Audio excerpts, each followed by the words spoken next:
Muito bem. Muito boa noite a todos e todas, meus amigos e minhas amigas do Grupo Espírita Luz e Amor. Mais uma segunda-feira nos reunimos para o estudo do livro O Espiritismo em sua mais simples expressão. Um livro que a gente tem trabalhado aí já há algumas semanas.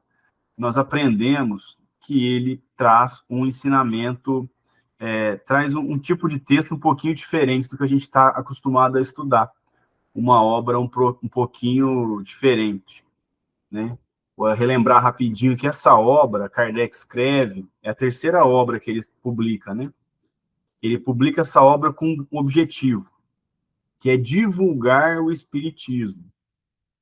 Kardec, vocês lembram que a gente falou que ele faz um livro, esse que a gente estuda, barato, né? Tanto é que ele faz a primeira publicação, depois ele trabalha, né, para publicá-lo mais barato ainda, divulga essa informação na Revista Espírita. Ele utiliza de uma linguagem mais simples, né, por isso que é chamado Espiritismo em sua expressão mais simples, porque ele buscava alcançar o público não só menos abastado materialmente, mas também ao público que não era um público catedrático, um público estudioso, né? Porque a gente sabe que as obras de Kardec, elas são difíceis de ler porque ela tem que ser difícil, porque o tema é difícil, né? São temas densos. Então, Kardec já tinha publicado o Evangelho, já tinha publicado o Livro dos Espíritos e o Livro dos Médiuns, e aí ele publica esse livro, que a gente estuda, para difundir o Espiritismo. Então, ele não aprofunda tanto nos temas, mas ele vai dar ali uma passagem bem geral no Espiritismo como um todo. Então, a gente está na primeira parte, que vai falar do histórico do Espiritismo. Ele começa contando sobre as irmãs Fox, né? Aquele caso lá dos Estados Unidos, e depois vai falando como é que se desenrolou, né, essa descoberta do mundo espiritual, passando pelas mesas girantes, né, mesas dançantes, as perguntas, né? E agora a gente está no finalzinho do histórico, para depois a gente entrar como é que ele deu o nome? No resumo do ensinamento dos espíritos. Então, Kardec aqui está buscando justamente essa divulgação, essa difusão do espiritismo. Eu vou compartilhar minha tela e gostaria de lembrar que nós estamos num estudo horizontal. E quem quiser se manifestar, pode só abrir o microfone, falar bem à vontade. Nós estamos estudando juntos. Tá bom? Vou compartilhar minha tela com vocês.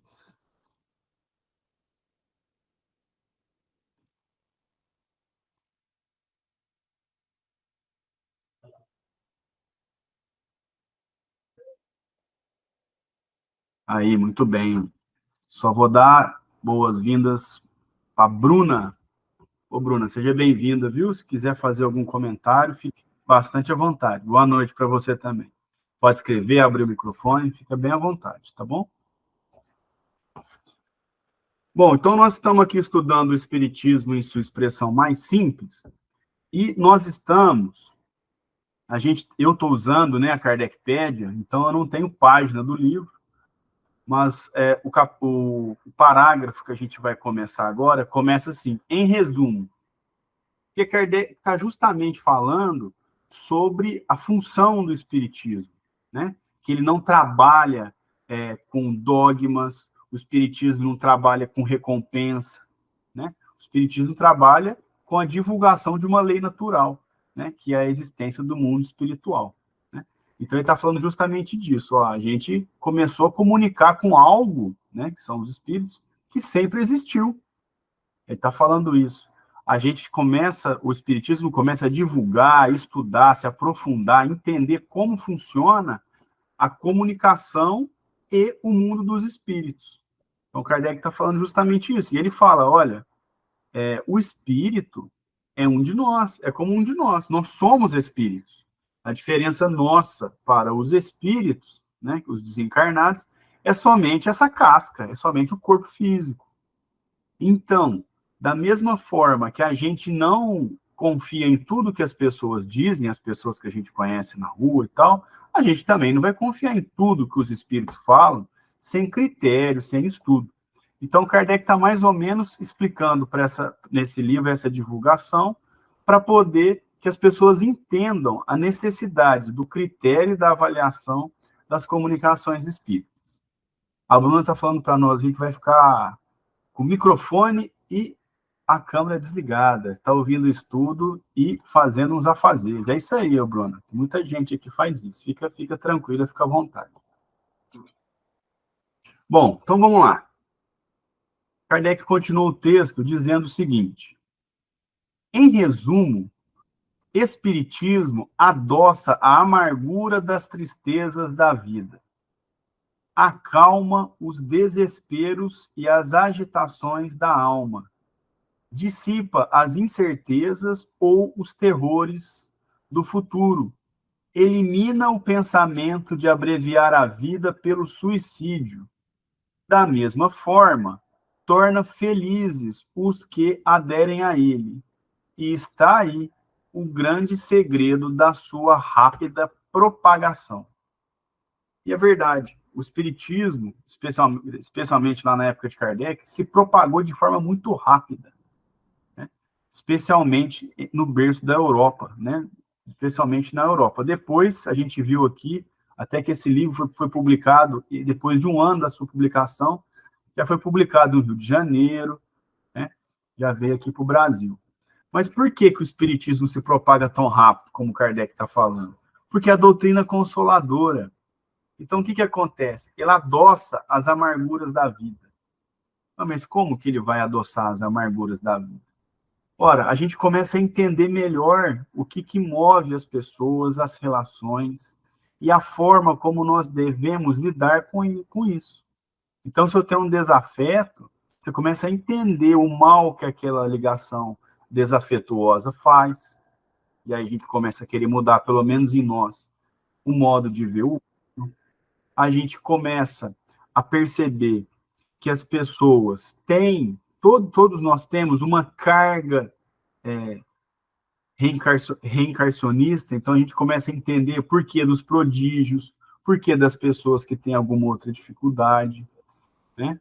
A gente começa a ver na vida o que a gente não via antes, porque não faria sentido nós, né, vou usar nós como exemplo, nós aqui, cada um a seu modo, claro, mais saudáveis, cada um com seu computador ou seu celular aí ligado na internet, né, já alimentados, ou vamos nos alimentar daqui a pouco, e algumas pessoas que nascem numa extrema pobreza e que às vezes não alcançam a fase de adolescência, porque morre de desnutrição. Como é que pode uma criança morrer de desnutrição, né, se ela não teve nem tempo de viver, de acertar ou de errar, se a gente pensar numa vida só? Então, o espiritismo acalma essas amarguras, a gente entende que existe um motivo ali por trás, ele nos movimenta a buscar essa mudança no planeta para que isso não aconteça mais, por isso que ele adoça as amarguras da vida. Pelo mesmo motivo, acalma os desesperos e as agitações, dissipa as incertezas e os terrores do futuro, né? Se perguntar para nós aqui, para onde nós vamos depois da morte? A gente pode ter um pouco de dúvida de fazer uma autoavaliação, mas a gente sabe que a gente vai para o plano espiritual. E mais, a gente sabe que nós vamos ter a oportunidade de melhorar, de fazer um balanço da nossa vida, de comemorar os acertos, de repensar os erros. A gente tem essa oportunidade. O espiritismo também elimina o pensamento de abreviar a vida pelo suicídio. Ah, mas por quê? Porque o suicida, ele quer acabar com a dor que ele está sentindo dentro do seu problema. Ele está com um problema muito grande, ou ele está com muito medo, ou ele está com uma dor, ele fala, eu vou morrer, essa dor vai acabar. Mas isso está errado. Por quê? Porque na comunicação com os espíritos, a gente percebe que quando a gente desencarna, os problemas continuam, porque a gente continua. Então, se eu tenho ali um desafeto com a Verinha, e eu desencarno, o desafeto continua, enquanto a gente não resolver. E isso com os demais problemas.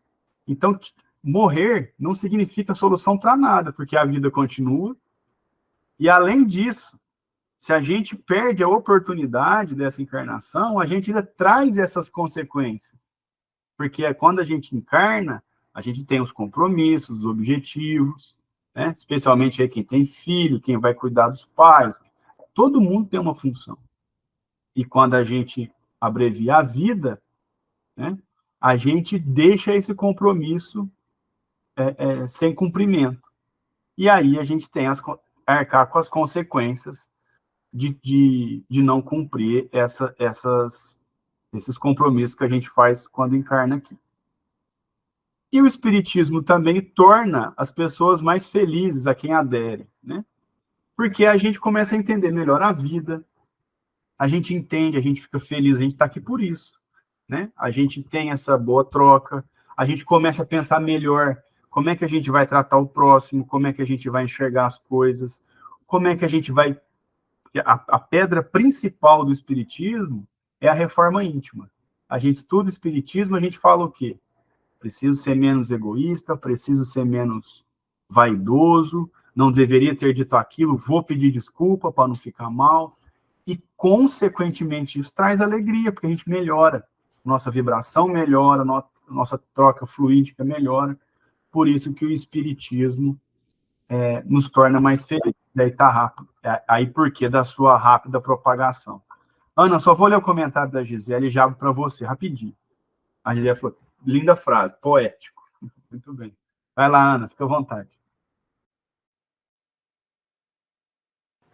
Então, eu ia falar isso que você acabou de falar. Eu achei poética essa frase, né?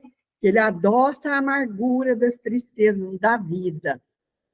Só reforçando para eu não dormir aqui, você já falou tudo, né? Já explicou muito bem.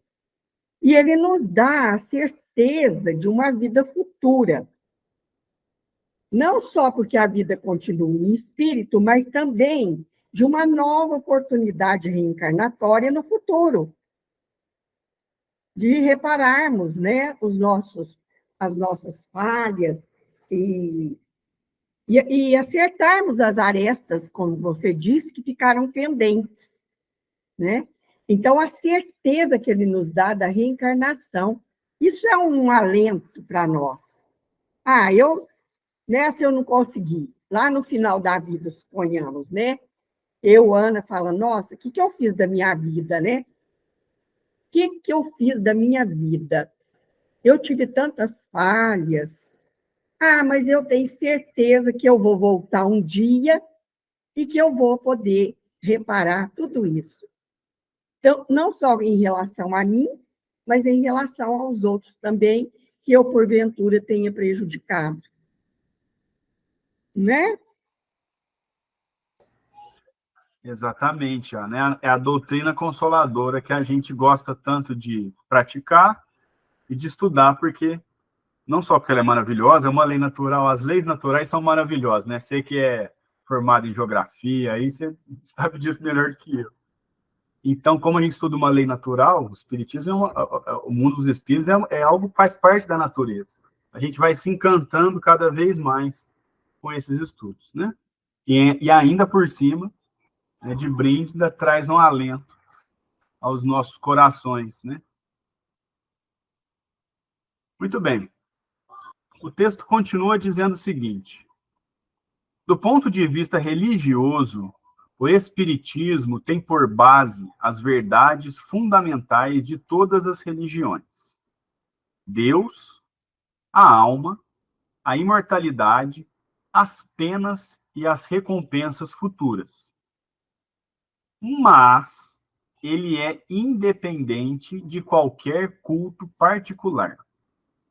Seu objetivo é provar aos que negam ou duvidam que a alma existe que ela sobrevive ao corpo, que ela sofre depois da morte as consequências do bem e do mal que fez durante a vida corpórea. Ora, isto é de todas as religiões. Isso aqui é muito interessante a gente observar, Eu tenho certeza que todo mundo aqui conhece alguém que é de outra religião, mas vai no centro espírita, mas tira uma dúvida com o amigo espírita, que vai lá tomar um passe, né?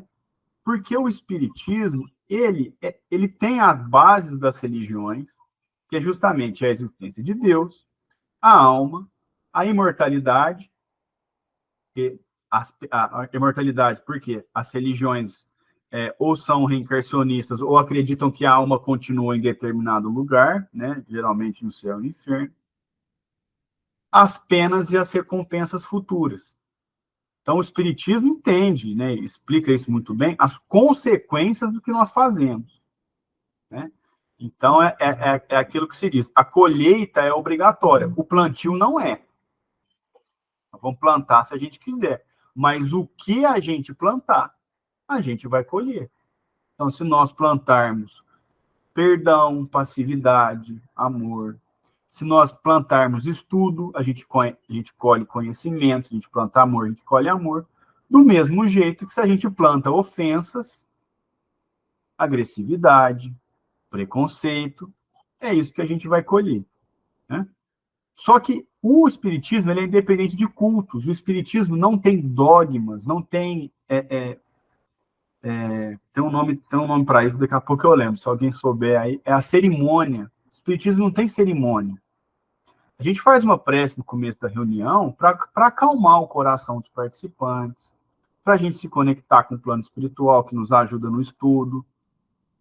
Mas não é uma cerimônia. Ah, primeiro faz isso. Não, faz parte é uma questão técnica. Né? Então a gente vai para a reunião mediúnica, ó, vamos começar a ficar aqui, ritual. Isso mesmo, Gisele, obrigado. Não existe um ritual. Nós vamos para a reunião mediúnica. Ah, vamos parar de conversar um pouco, né? Porque a gente se gosta, né? Vai contar aí como é que foi o dia. Ah, é porque está na cerimônia? Não, é porque a gente tem que se concentrar. É uma questão técnica. A gente se concentra, a gente faz uma oração para se conectar ainda mais com o plano espiritual, para que os médiuns estejam em condições tranquilas de fazer a comunicação com os espíritos. O médium, se ele tiver com a cabeça cheia, se ele estiver na reunião pensando como é que vai ser a novela depois, como é que vai ser o jogo, ele não se concentra.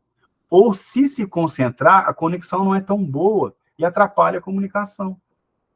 Então, é uma questão técnica, não é uma questão de cerimônia. Né?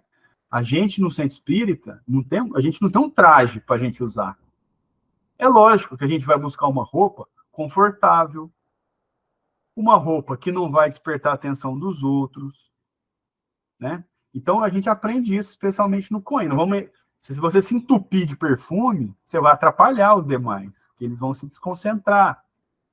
Então, as orientações que a gente tem no Espiritismo são técnicas, não são cerimonialistas, não é isso. Né? Então, o Espiritismo ele é independente de qualquer culto particular. Eu não preciso ir no centro espírita para ter uma comunicação mediúnica. Tanto que na pandemia nós fizemos, né, quem morava junto, né, tivesse ali um doutrinador e um médium, as reuniões continuaram em casa. A gente não tem que estar sentado dentro do Luz e Amor, tal. Essa é uma questão técnica. Quando não pôde, a gente ficou em casa. Agora que pode se encontrar, muito melhor a gente se encontrar, porque a reunião vai ter um dirigente, que vai estar todo mundo junto, tudo por questões técnicas. Então é isso aí. O objetivo do Espiritismo, negar os que duvidam da alma e que ela sobrevive ao corpo. Né? Muito bem. Fica à vontade, Ana. Só para eu não dormir, viu, Caio? Porque chega na segunda, assim, com esse calor, dá um sono. Então, é interessante que ele fala que é independente, né, de culto, porque não tem ritual, conforme vocês já disseram. Não tem sacerdócio, ou seja, não tem bispo, arcebispo, não tem pastor, não tem papa, não é mesmo? Então, ele depende, ele é mesmo uma filosofia aliada à ciência e à religião, mas não religião nesse sentido de culto particular. Religião no sentido de não haver intermediários entre essa religação do homem com Deus. Nós, espíritas, não precisamos de intermediários para falar com Deus. Nós podemos, em secreto, no nosso quarto, orarmos, adorarmos, pedirmos e agradecermos a Deus. É para você não dormir que você fale para nos ajudar também, viu? Porque isso, inclusive, me lembrou uma coisa que é muito importante a gente falar. No Espiritismo não há hierarquia. Foi o que você falou do sacerdócio. O que a gente é orientado nas comunicações? Está na dúvida? Conversa com alguém que está mais tempo na casa. Mas, repito, é por questão técnica. Porque a pessoa que está mais tempo na casa estudou mais, vivenciou mais, tem mais experiência, né? Então, ela pode te ajudar. Se ela não conseguir te ajudar, ela pergunta para o fulano, e assim vai. Então, no Espiritismo também, isso é muito importante, e é por isso que o estudo é sempre aberto. O Espiritismo não tem hierarquia, né? Então, como você falou, eu lembrei de um caso aqui que uma amiga minha, né, quando eu casei, eu não casei na igreja, e ela falou, mas como é que você vai ser abençoado? Como é que seu casamento vai ser abençoado? Eu falei, não, mas não precisa ninguém. Eu entendo que eu não preciso de ninguém específico, né, nenhum cargo, que me abençoe, né? Eu tenho ali, acredito que seja de aceitação divina, né, da aceitação dos espíritos superiores, que eu casasse com a Letícia. Então, tá tudo bem, é isso que a gente precisa.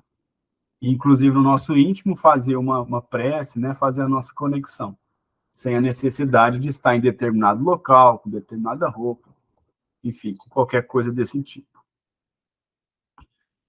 Muito bem. Depois, Kardec continua dizendo o seguinte: como crença nos espíritos, ele é igual, ele está falando do espiritismo, como crença nos espíritos, ele é igualmente de todas as religiões, assim como é de todos os povos, visto que onde há homens, há almas ou espíritos. E as manifestações são de todos os tempos, cujos relatos se encontram em todas as religiões, sem exceção. Pode-se, pois, ser católico grego ou romano, protestante, judeu ou muçulmano, e crer nas manifestações dos espíritos, e, por conseguinte, ser espírita. A prova está em que o espiritismo tem aderentes em todas as seitas. Então, é justamente isso. A crença nos espíritos, ela não afasta outras crenças. É claro que as religiões, especialmente aqueles que ele usa de exemplo aqui, trazem seus dogmas que às vezes não batem com o que o Espiritismo está falando. Mas é justamente isso que eu falei no começo, né? Eu não sou de família espírita, como eu já falei para vocês, mas o meu pai se diz catospírita, ou espiritólico, ele brinca, que ele é católico, mas adora o espiritismo. Então, ele frequenta os dois. A minha mãe, mais ou menos isso também. Agora agora não, né? Desde que eu virei espírita, eles praticamente são espíritas também. Mas é possível a pessoa frequentar o lugar que ela se sinta confortável, que ela se sinta bem, e acreditar nas informações, nas verdades que o Espiritismo traz. Porque, repito, o que o Espiritismo faz é trazer questões da natureza, leis da natureza. Então, vou fazer uma comparação até meio bobinha, só para ficar claro. É possível ser de uma determinada religião e acreditar em dinossauro? Porque o dinossauro está provado cientificamente. Mas tem religiões que não dá espaço para o dinossauro existir, né? A Ana está concordando aí, ela vai explicar até melhor do que eu. Porque eles explicam a criação de um mundo que não tem espaço para evolução, para ter dinossauro, para evolução de animal. Ué, mas as pessoas vão na escola, aprendem isso e continuam naquela religião? Sim, tá tudo bem. Então, a pessoa pode muito bem frequentar um determinado culto e acreditar no espiritismo, porque o que o espiritismo traz são informações da natureza, que a biologia traz Mas aqui. não é bobinha o seu exemplo, não. Ele é bem esclarecedor. Então, é isso aí, né, Ana? O que você acha? Porque, assim, eu tive colegas de escola que no começo, a gente estudava, né, na época de escola, para prestar vestibular, e a gente confrontava, né, era menino, gostava muito de provocar o outro. Eu falei, e aí, onde é que acha os fósseis de dinossauro aí na sua religião, então? Aí, não, porque não sei o quê, né, disfarçava. Eu não deveria Porque ter feito. eles são criacionistas, não são evolucionistas, né? Então, Sim. eles acreditam que nós já fomos criados assim. O mundo foi criado do jeitinho que ele é, Noé pôs lá na arca, os animais, já era tudo daquele jeito. E aí, onde é que vai entrar as camadas geológicas que nós estudamos na Gênesis? Porque cada camada geológica diz respeito a um tempo, que tem suas características. Então, nós estudamos aqui a evolução dos animais. Os animais mudaram demais. A vegetação mudou demais, né? Então, não cabe. Mas, assim, a pessoa que se sente confortável de ir O nessa... Caio, e tem gente que nega isso até hoje. Os mais Outro duros. dia mesmo eu estava vendo um cara, ele foi entrevistado, negando tudo isso. Pois é. Mas é aquilo que a gente estudou também na Gênesis, né? Você negar a evolução é jogar pedra contra a onda. Não adianta nada, né? Então, as pessoas que se sentem confortáveis em qualquer religião que seja, mas eu gosto de ir na missa. Então vai na missa, reza, faz do seu jeito, se você se sente bem assim, faça isso, né? E o espiritismo, ele vai trazendo essas questões da natureza. Assim como as religiões tiveram que se adaptar com muita coisa, né, que a ciência foi trazendo, as religiões vão se adaptar também a essas informações que o Espiritismo traz, porque essas informações vão ser comprovadas pela ciência material. Né? Então, isso é uma questão de, de, de tempo, né? Do tempo passando. Então, por isso que a gente vê muitas pessoas que frequentam centros, né? Às vezes, outro dia eu vi uma menina brincando, falando assim, minha mãe tem uma Bíblia, eu não lembro qual era o santo, e o Livro dos Espíritos, tudo junto. E tá tudo bem. Eu tenho aqui em casa alguns santinhos que eu ganhei da minha avó também, tá tudo bem, né? A gente tem que ter a cabeça focada nas comprovações. E aí, onde a gente se sentir confortável de fazer o bem, de fazer a nossa oração, que a gente vá sem culpa, sem problema nenhum.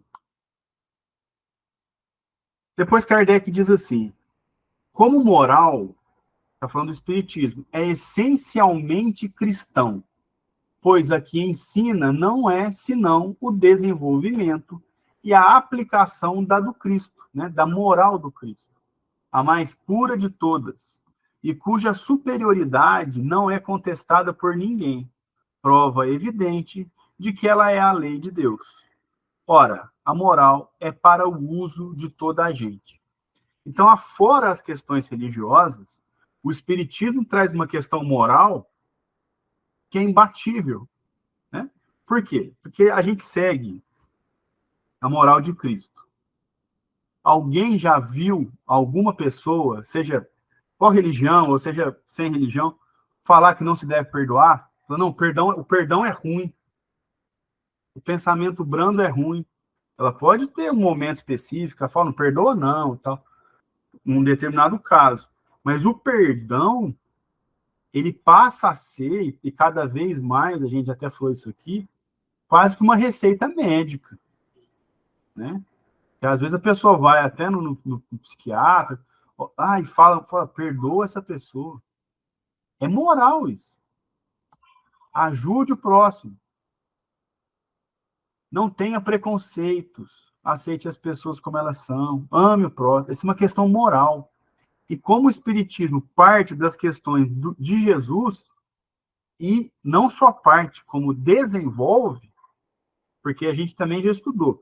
Jesus, ele veio numa época que nós éramos muito brutos.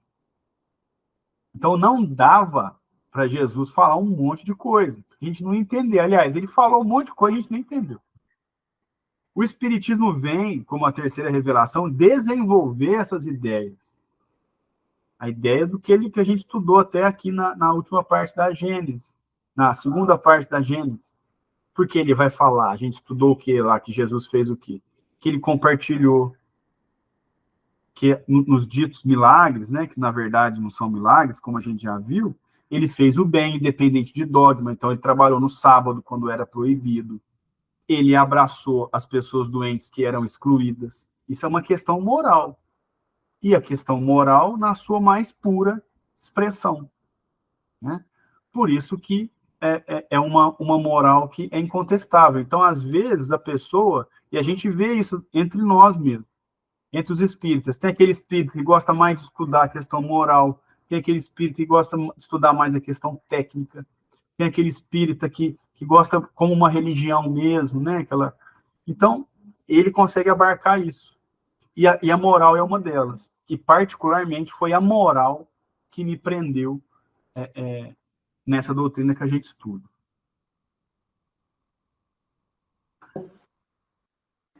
E o Kardec fala, né, das consequências morais. Ele fala lá, né, essa moral, essa filosofia tem consequências morais. Muito bem lembrado, Ana. Não é só a moral nesse sentido que eu falei, mas também das consequências morais das nossas atitudes. Né? Daí a nossa... uma vez eu falei brincando, e é verdade, que o espiritismo é um dedo em rift que cutuca a costela. Porque toda hora você se vê errando. Porque nós estamos aqui estudando, né? A gente vê palestra, né? Conversa. Então, toda hora a gente se vê errando e a gente se vê tentando melhorar, né? É a reforma íntima, até a busca dessas consequências morais. Mas, como a Gisele está falando aqui, é um passo de cada vez, né? Não dá para pular de série, né, Gisele? Tem que passar por uma de cada vez. É isso aí. Bom, depois Kardec diz: o Espiritismo, sendo independente de toda forma de culto, não prescreve nenhum.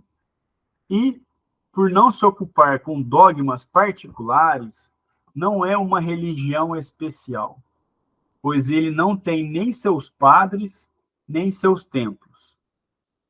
Aos que lhe perguntam se fazem bem em seguir tal ou tal prática, ele responde. Então, o que o Espiritismo responde se alguém falar assim: ah, mas eu sou católico, eu sou evangélico, eu sou umbandista, eu sou isso, sou aquilo? A resposta do Espiritismo é: se credes que vossa consciência o solicita a fazê-lo, fazei-o. Deus leva sempre em conta a intenção. Isso aqui é maravilhoso, porque na grande maioria, para não falar em todas as religiões, se você fala o contrário, olha, mas eu sou de tal religião. Não, você tem que vir aqui, porque é aqui que você vai se salvar, é aqui que você vai se dar bem, é aqui que sua vida vai melhorar. O Espiritismo não. O Espiritismo fala assim: se você sente a necessidade de ir nesse culto que você frequenta, vai. Porque o que importa não é o culto que você está indo, é a sua intenção. Então, imagine alguém que vá para uma igreja, independente qual seja, para fazer uma prece para um ente querido. Ela se prepara, se arruma, vai para a igreja e abre o coração. Isso é ótimo, é excelente. Se a pessoa entende que é preciso fazer isso, que faça. Porque o que importa é a intenção. E isso, inclusive, serve para nós espíritas, que muitas vezes julgamos os outros. Ah, mas precisa disso. Se a pessoa está fazendo de boa intenção, talvez está fazendo melhor que nós, se a nossa intenção não for tão boa. Então, o que vale é a intenção. Se a pessoa vai num culto, num grupo, para ajudar o próximo, na melhor das intenções, talvez está fazendo melhor do que algum espírita que está ajudando só para cumprir na tabela lá, aquela tal. Então, a intenção é o que vale. Então, quando alguém nos pergunta, olha, mas eu posso frequentar tal lugar? A nossa resposta tem que ser essa, porque é isso que o Espiritismo ensina. Se você sente necessidade, você está fazendo de coração aberto, com boa intenção, faça. E aí depois, se ela achar que não precisa mais ou precisa menos, ela muda. Ainda tem outro ponto. A gente estuda que muitas pessoas, nós nascemos no lugar certo, com a família certa. Então, se nós nascemos numa determinada religião, para frequentar um determinado grupo daquela religião, é importante que a gente faça isso. Que é lá que a gente vai aprender muitas coisas. Né? Ali é nosso campo de atuação também. Então, por isso que o Espiritismo não quer tirar ninguém do seu lugar. Está todo mundo no seu lugar. O Espiritismo traz informações sobre a natureza. E aí as pessoas vão estudando e, a partir daí, tomam as suas decisões que se sentirem mais confortáveis. E aí ele continua e diz, ó, em uma palavra, ele não se impõe a ninguém. Então, toda vez que a gente tiver com vontade de convencer o outro, a gente vai lembrar disso aqui, ó. O Espiritismo não se impõe a ninguém. Ele não se dirige aos que têm fé e aos quais essa fé basta, mas à numerosa categoria dos incertos e dos incrédulos.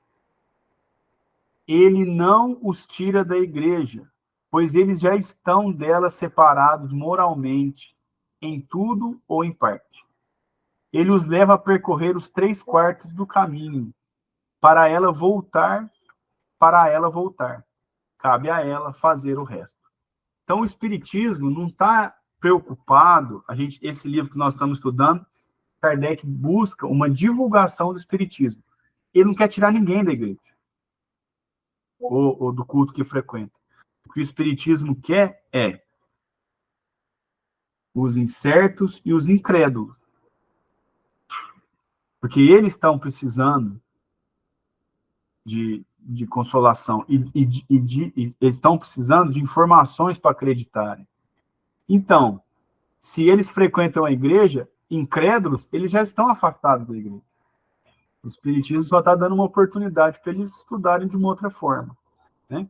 Por isso que Kardec fala, eles já estão dela separados moralmente.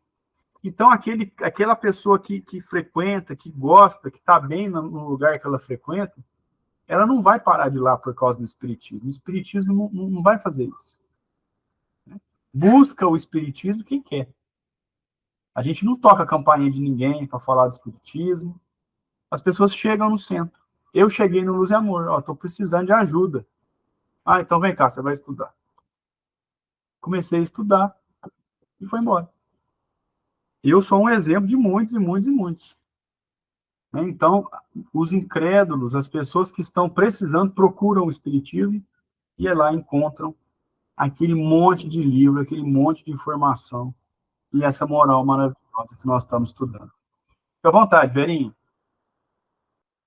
Então, e cada um no seu tempo, né? Eu conheço uma pessoa que está fazendo Coen desde o começo do ano. E aí eu fui numa missa de 1 ano, de uma pessoa que faleceu, de um sobrinho meu, e ela entrou na fila da comunhão e tomou a comunhão. Então, quer dizer, ela está gostando dos dois, não é? Quem sou eu para julgar? Exatamente, Verinha. Você imagine, a pessoa vai fazer a comunhão dela, cheia de amor, transbordando boa intenção, sai de lá renovada, chega em casa bem, trata bem os vizinhos, às vezes é um momento que ela até pensa, nossa, preciso perdoar fulano. É um momento de meditação para ela. Tá ótimo. Se ela se sente bem assim, que ela continue lá. E como você disse tudo. Nós não somos ninguém para julgar. Porque a gente não sabe, né, da vida de ninguém. A gente não sabe o que está no interior de ninguém. Muito, muito bem. Agora Kardec vai explicar o seguinte para nós. Ó. O Espiritismo combate, é verdade, certas crenças, tais como a eternidade das penas, o fogo material do inferno, a personalidade do diabo, etc. Mas não é certo que essas crenças, impostas como absolutas, hão feito incrédulos em todos os tempos e os fazem ainda todos os dias? Se o Espiritismo, dando destes e de outros dogmas uma interpretação racional, reconduzindo à fé aqueles que dela desertaram, não presta um serviço à religião? A esse propósito, um venerável eclesiástico disse: o Espiritismo faz crer em alguma coisa. Ora, é melhor crer em alguma coisa do que não crer do que em nada crer. Então, o Espiritismo traz, sim, informações que não batem com dogmas de certas religiões. Por exemplo, a figura do diabo como uma personalidade, um lugar das penas, né, um inferno, um lugar, né, inferno. A eternidade das penas, né, sofrer pela eternidade, nunca mais sair de lá. O Espiritismo realmente combate essas ideias. Combate essas ideias com informações que os espíritos nos trazem. Muito bem. Mas aí ele diz, mas isso não seria combater as religiões que dizem isso? Ora, o que combate essas informações é a racionalidade. Não é o espiritismo. O que o espiritismo faz é trazer uma explicação racional para essas questões. Então, a pessoa frequenta um determinado lugar. Aí ela aprende que tem que ser humilde e que tem que dividir as coisas. Muito bem. Mas aí o líder vai usar um trono de ouro. Mas a racionalidade não te faz pensar, olha, se ele sentasse num trono de madeira e vendesse esse ouro, não dá para ajudar um monte de gente. Ou, a figura do diabo existe. O diabo é uma figura. Ora, mas Deus não é todo poderoso. Como é que ele vai permitir, né, que alguém decida por você, né? Porque as pessoas acham que o diabo vem, entra no meu corpo e faz eu brigar com a minha esposa. Como é que Deus permite isso? Não faz sentido. Então, o que combate essas ideias é a racionalidade. Agora, o que acontece? Muitas pessoas deixam suas religiões porque não encontram racionalidade. Ok. O Espiritismo traz explicações racionais. Aí, consequentemente, as pessoas vão aderir ao do Espiritismo, né? Se assim quiserem, se assim entender. Então, aí vem essa frase final. O Espiritismo, na verdade, ele presta um serviço à religião. Por quê? As pessoas que abandonaram as religiões, por não confiarem racionalmente em algumas ideias, voltam ao ensinamento moral de Cristo através de uma doutrina que traz explicações racionais. Então, o Espiritismo presta um serviço às religiões. Né? As pessoas se afastam porque não concordam com determinado dogma, mas voltam a estudar Jesus, voltam a trabalhar essas questões, a questão divina e tal, através de uma doutrina racional. Né? Muito bem. Depois Kardec diz: não sendo os espíritos, senão as almas, não se pode negar o espírito sem negar a alma. Admitindo-se as almas ou espíritos, a questão reduzida à sua mais simples expressão é esta: as almas dos que morrem podem se comunicar com os vivos? O Espiritismo prova a afirmativa por fatos materiais. Que prova pode se dar de que isso não é possível? Se é, todas as negações do mundo não impedirão que seja, pois não é nem um sistema, nem uma teoria, mas uma lei da natureza. Ora, contra as leis da natureza, a vontade do homem é impotente. É preciso, bom grado, mau grado, aceitar-lhe as consequências e a elas conformar suas crenças e seus hábitos. Olha o que Kardec está falando. Vamos lá. Ele tá explicando, lembra, esse livro é para divulgação do espiritismo, para quem já não é espírita, para quem não é espírita, ele está conhecendo a doutrina. Ele fala assim, ó, espírito e alma, você pode dar o nome que você quiser. Existe. Então, a maioria das religiões, não, existe, né? Porque se eu morrer, eu caio e morrer, vou para o céu, eu vou para o inferno. Então, a minha alma continua. Tá bom. Então, a questão é, alguém que já morreu, e um monte de gente já morreu, consegue se comunicar com quem está vivo? A grande questão é essa. A grande questão é essa. É possível essa comunicação? Então, eu posso me comunicar com meu bisavô que morreu? E aí, o que acontece? O Espiritismo traz prova material disso. Ah, mas como? Pelas diversas e inúmeras comunicações que nós recebemos em todos os lugares do planeta, em todas as épocas. Nós tivemos um bom exemplo disso no Congresso Espírita na semana passada, que a médium foi explicando, ó, tô aqui, quem aqui está curando fulano de tal? Ah, sou eu. Ah, ele está falando isso, tal. A pessoa está em lágrimas, porque ouve, porque muitas, a gente percebeu lá, está até disponível no YouTube, muitas das pessoas que estavam ali com questões internas, que a médium que veio lá de Brasília falou para ela, olha, você está pedindo desculpa para sua filha, mas ela não precisa te perdoar, ela falou para mim. Você fez tudo que você podia. Olha que coisa linda.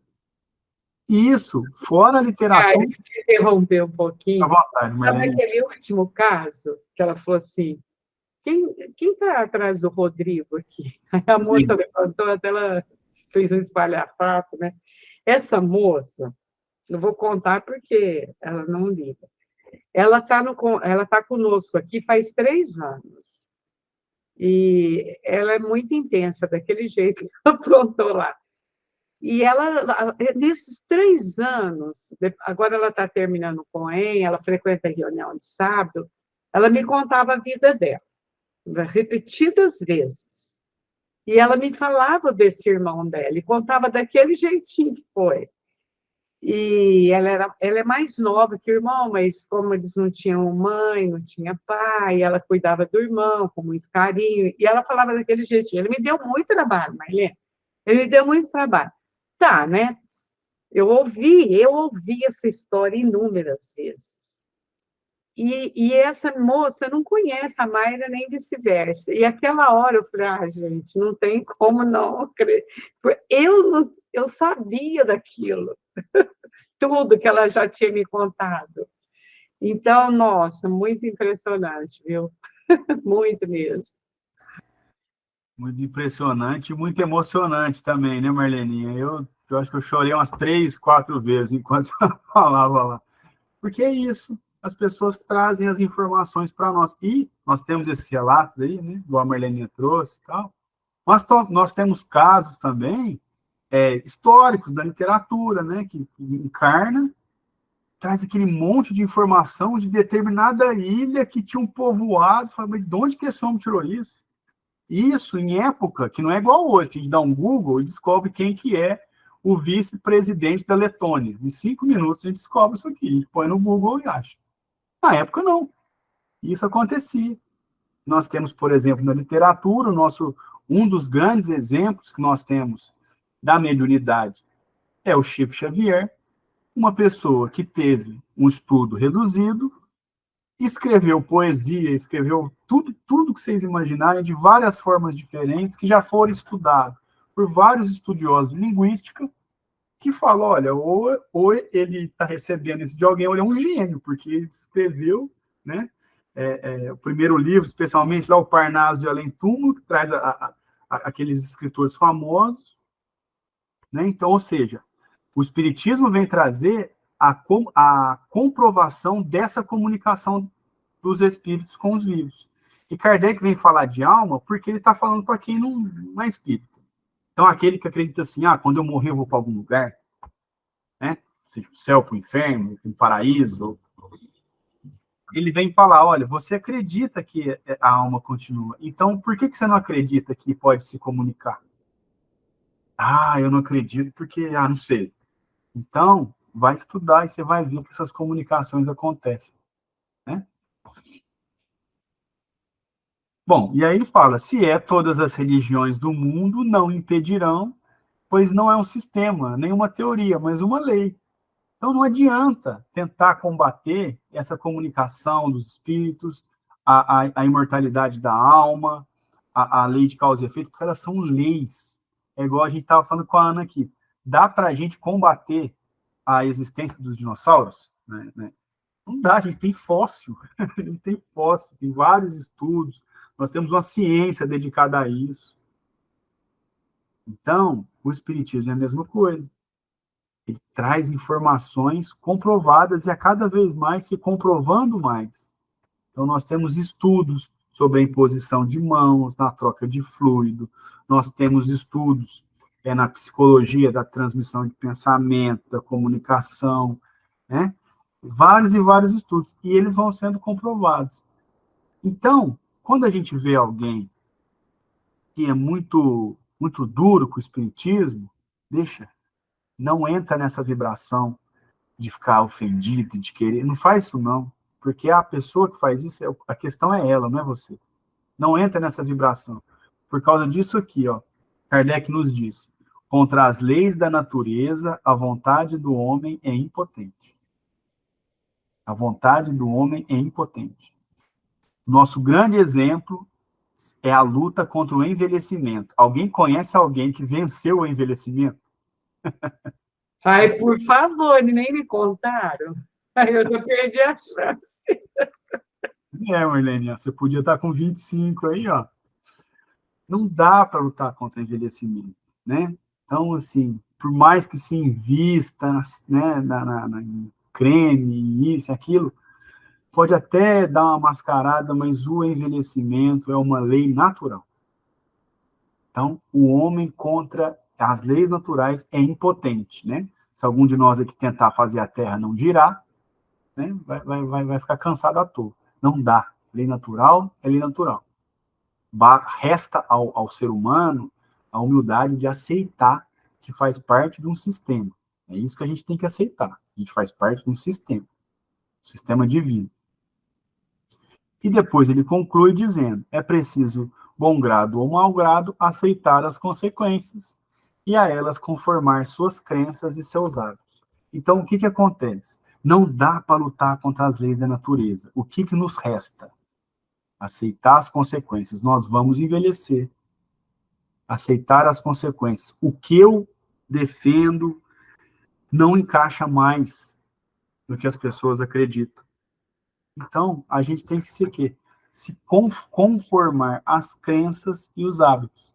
E eu já usei o exemplo aqui, por exemplo, do divórcio. As religiões não aceitavam o divórcio de jeito nenhum. Divorciou, não entra aqui na minha igreja mais, não entra no meu culto mais.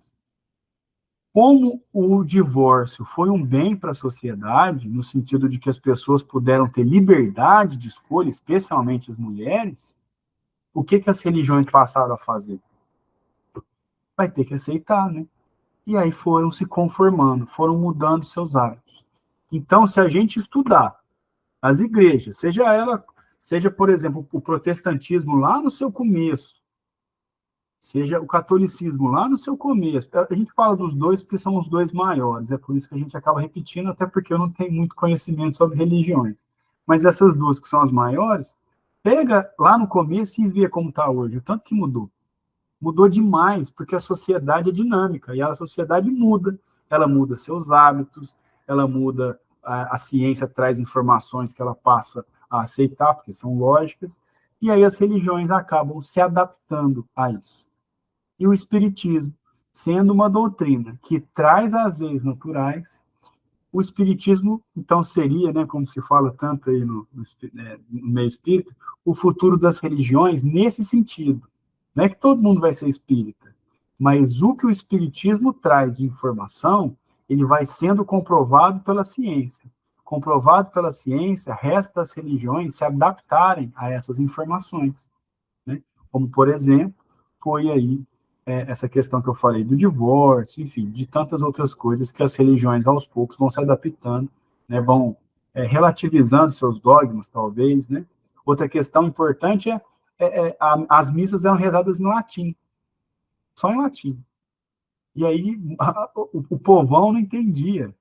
E aí parou de ir, né? Vai parando de ir, porque não está entendendo nada. Então a igreja vai se adaptando. Não, vamos fazer então na língua que as pessoas entendem, até para elas entenderem a lição moral que está sendo dada aqui, né? Então, o Espiritismo faz isso. O Espiritismo, eu estou falando, mas as leis da natureza, o Espiritismo dentro delas. As leis da natureza, elas vão entrando na nossa vida, a gente vai aceitando ela como ela é, porque o que nos resta justamente é aceitar, e aí a gente vai adaptando as nossas crenças, os nossos hábitos, e vai aceitando as consequências. E quem estiver lutando contra o envelhecimento aí já vai aceitando que não tem pra onde fugir, não. Gente, é isso aí. Então, hoje nós terminamos o histórico do Espiritismo. Kardec dá esse geralzão no histórico para falar onde é que ele estava naquele momento, né? Passando lá pelas irmãs Fox, mesas girantes e tal. Estamos aqui. Agora ele vai trazer o resumo dos ensinamentos do Espírito, que é a segunda parte do livro. E aí é aquela delícia que a gente vê no Espiritismo, né? Então vai falar de primeiro entrar em Deus, depois vai falar que nós somos seres individuais, vai falar sobre o livre-arbítrio e toda essa doutrina nossa aí. Beleza? Bom, é isso aí. Se alguém quiser fazer algum comentário, pode ficar à vontade. Gente, eu falo assim, às vezes as pessoas falam, ai, nossa, mas eu tô velha, não sei o quê. Gente, a gente já tem mais de 1.500 anos. Isso aqui é só um detalhe, nada mais.